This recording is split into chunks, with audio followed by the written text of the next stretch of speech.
Hey guys, yes, this that was not meant intentionally. Wow, my throat is weird. Um, well, yes, I am reading some creepypastas since I absolutely have been getting addicted to creepypasta. My favorite is personally Hoodie.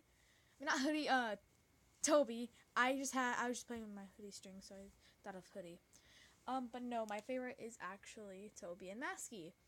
Besides Ben, it goes Toby, Ben, it goes Toby, Maskey, Ben, Jeff the Killer, Jane the Killer, Sally, and then Hoodie, and then all the rest I haven't read. Oh yeah, and Clockwork. She's cool. I like her. But yes, let's just get into this before I kill so much time. Ben Drowned, or Haunted Majora's Mask. It is well known as a creepypasta. It later alternated into a reality game created by Alex Hall, also known as Giselle. The story revolves around the Majora's Mask cartridge that is haunted by the ghost. If it is a ghost, a boy named Ben announces an update on possible actions on the story from the original author can be found on Just Wiki. Note: do not post Cleverbot conversation in discussion area. Doing so well in the results in the ban. The pasta post number 1, September 7th, 2010. Okay, X/X/. I need your help with this. This is not a creepypasta. This is a long read, but I feel like my safety or being cold very well depends on this game related, specifically Majora's Mask. And this was in the creepypasta crap that has ever that has every every every happened to only happened to me in my entire life. Having said that, I recently moved into a dorm room, staying at a sophomore and starting as a sophomore in college. And my friend gave me his old Nintendo 64 to play. I was stoked, to say the least. I could finally play all those old games of my youth that I haven't touched in at least a decade.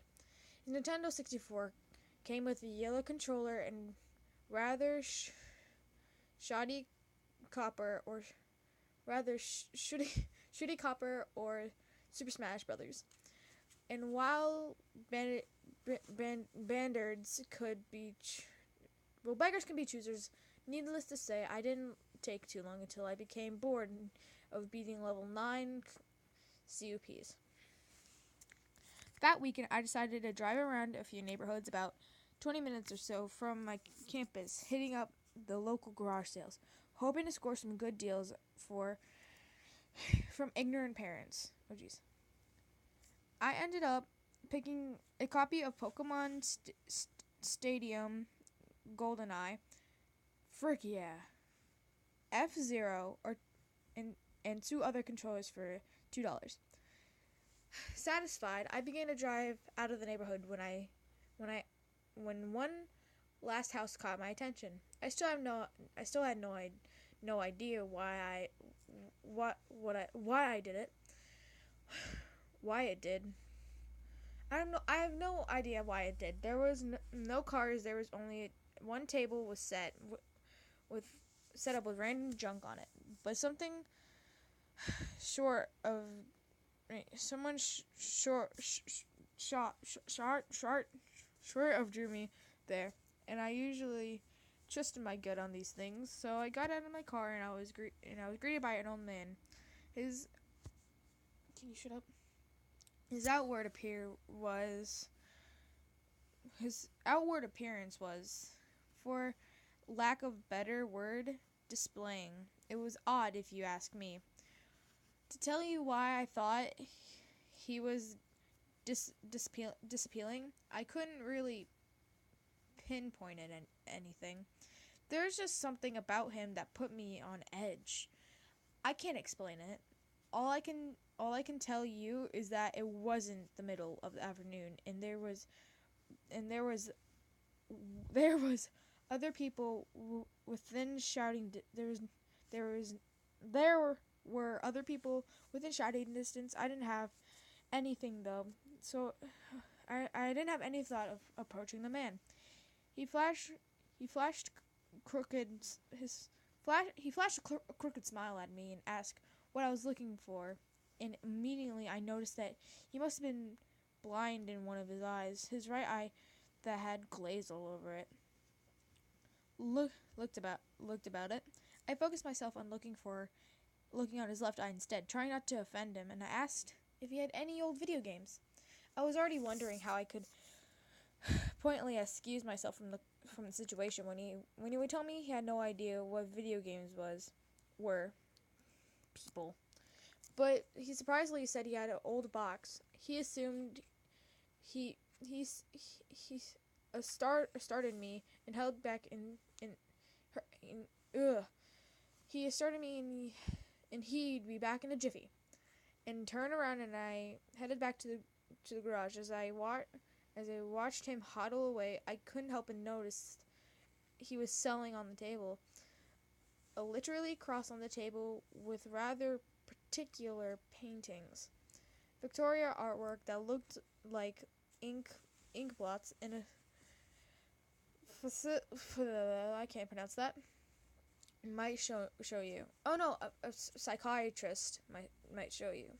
Curious, I looked through them, and it was obvious why no one was visiting this guy's garage sale.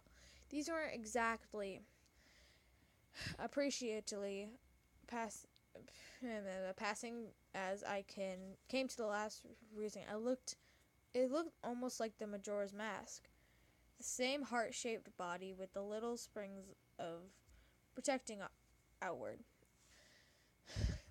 Immediately, I thought that since I was secretly hoping to find the game at these garage sales, some friction bullshit was protecting itself into ink blots. But given to the events that happened afterward, I'm not sure now. I should have asked the man about it. I wish I would have asked the man about it. After staring at the Majora-shaped blot, I looked up to see the man was suddenly there again, arm's length in front of me, smiling at me. I'll admit, I jumped out of reflex and laughed nervously as he handed me a Nintendo 64 cartridge. It was the standard gray color, except that someone had written Majora's Mask on it in black permanent marker. I got butterflies in my stomach as I realized what cartridge this was. And he asked how much, and I asked how much, and he asked, and I this was, and asked him how much he wanted for it. The old man smiled and told me that I could have it for free, it used to belong to a kid who was about my age, and that he didn't live here anymore. Oh my gosh, stop. They didn't live, a kid my age that didn't live here anymore. There was something weird about the man phrased that, but I didn't really pay any attention to that, to then. I was too caught up. Oh my gosh, stop. I was too caught up. I'm only fleeting this game. I'm only finding this game, but to get it free, I reminded myself to a bit spectacle since this looked like a pretty shady cartridge and there was no guarantee it would work. But then the optimistic inside of me injected that maybe it was some kind of beta version or printed version of the game, and that was all I needed to be back on cloud 9. I thanked the man, and the man smiled and looked at me and whispered and wished me well, saying, "Goodbye then." At least that's what it sounded like to me. All the way in the car ride home, I had nagging doubt that the man had said something else. My fears were confirmed when I booted up the game. To my surprise, it worked just fine. There was one save file named simply Ben. Goodbye, Ben. He was saying, "Goodbye, Ben." I felt bad for the man. Obviously, a grandparent, and obviously getting celery, and I for one and I for some reason or another reminded him of his grandson Ben. Out of curiosity, I looked at the saved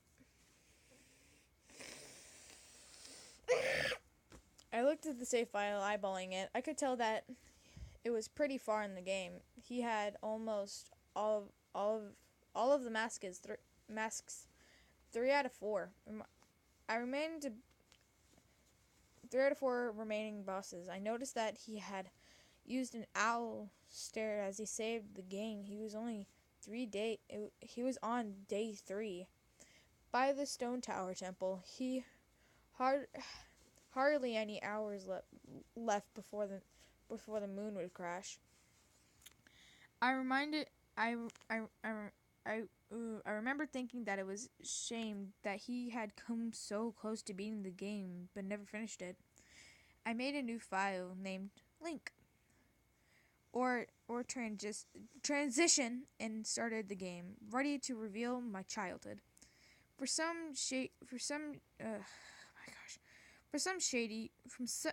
a shady looking game cartridge, it was impressive at how smoothly it ran. Literally, I just liked the retail copy of the game saved for a few minor hiccups here and there, like textures were being where they should be, and random flashes like textures being where they shouldn't be, and random flashes consent at odd intervals, but nothing too bad.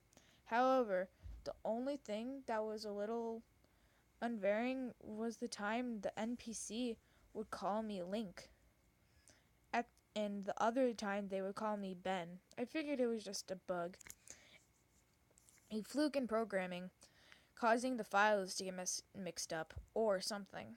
It did kind of creep me out. Okay, guys, this is all the time I have for this reading, but I think okay, so it is bookmarked. So yeah, thank you guys, and there is a shout out to Julia D, because she's cool, and me and her bond over creepypasta a lot. So yeah, thank you guys so much for tuning in, and I'll see you all creepypastas in the next video. Bye!